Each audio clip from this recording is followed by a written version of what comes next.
anak-anak, pada video kali ini kita hanya akan mengulang tentang materi pendidikan Pancasila kelas 4 bab 3 semester 2. Nah, sebelumnya juga pernah kakak bahas videonya tentang materi bab ini ya. Kalian bisa lihat.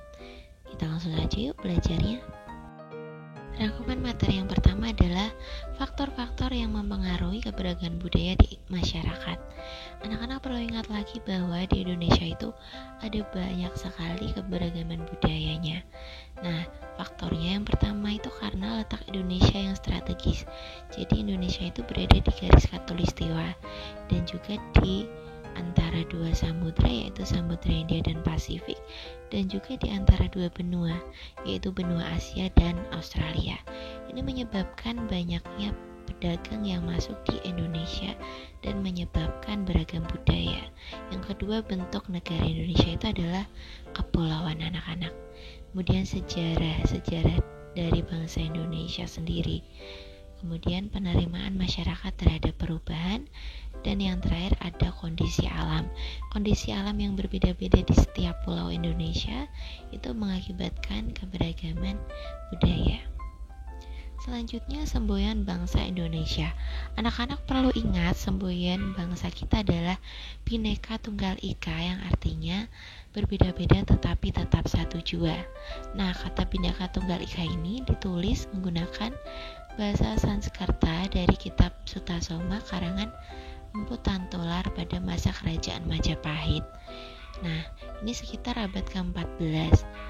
Bhinneka Tunggal Ika itu disahkan menjadi semboyan bangsa oleh Mr. Muhammad Yamin pada tahun 1950, tepatnya tanggal 17 Agustus. Nah, anak-anak, ada kemiripan antara bangsa Indonesia dengan kerajaan Majapahit tempo dulu, karena pada kerajaan Majapahit dulu itu juga terdiri dari beragam agama, namun masyarakatnya tetap bisa saling menghargai dan toleransi karena berpegang pada Bhinneka Tunggal Ika ini. Jadi meskipun berbeda tetap harus bersatu. Materi selanjutnya adalah bentuk keberagaman di Indonesia. Itu ada keberagaman suku bangsa, bahasa daerah, pakaian adat, rumah adat, kesenian, tradisi, senjata tradisional, kemudian ada makanan khas daerah, dan masih banyak lagi anak-anak. Jadi Indonesia kita itu sangat kaya akan keberagaman budaya. Materi selanjutnya adalah gotong royong.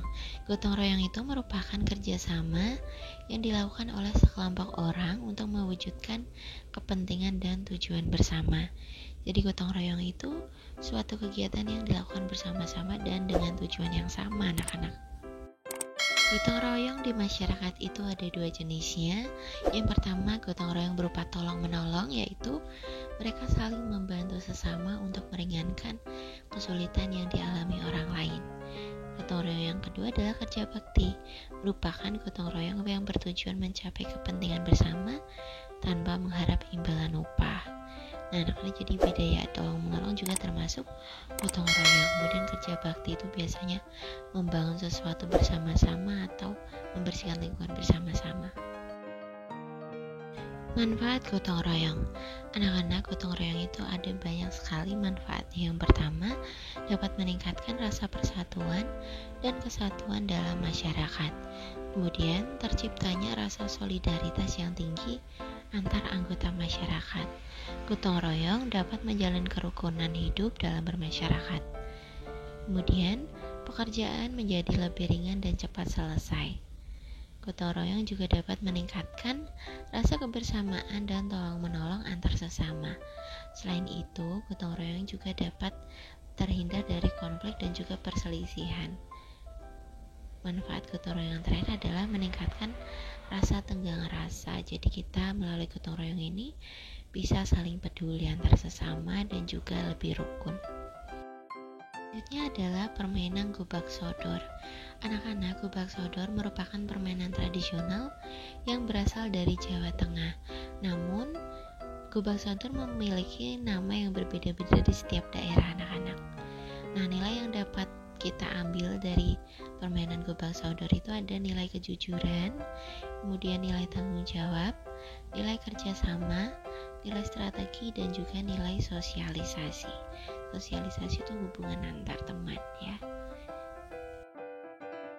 Anak-anak, tahukah kalian kalau gobak sodor itu memiliki banyak manfaat? Yang pertama, dapat membangun kerjasama tim, kemudian melatih sifat kepemimpinan dalam tim, membangun komunikasi yang baik antar anggota, melatih ketangkasan dan kekuatan tubuh, serta mengasah keterampilan dalam mencari strategi yang tepat.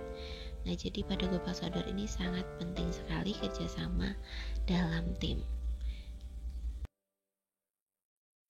Materi selanjutnya adalah tentang bahasa Indonesia sebagai bahasa persatuan. Anak-anak, bahasa Indonesia merupakan bahasa persatuan bangsa Indonesia.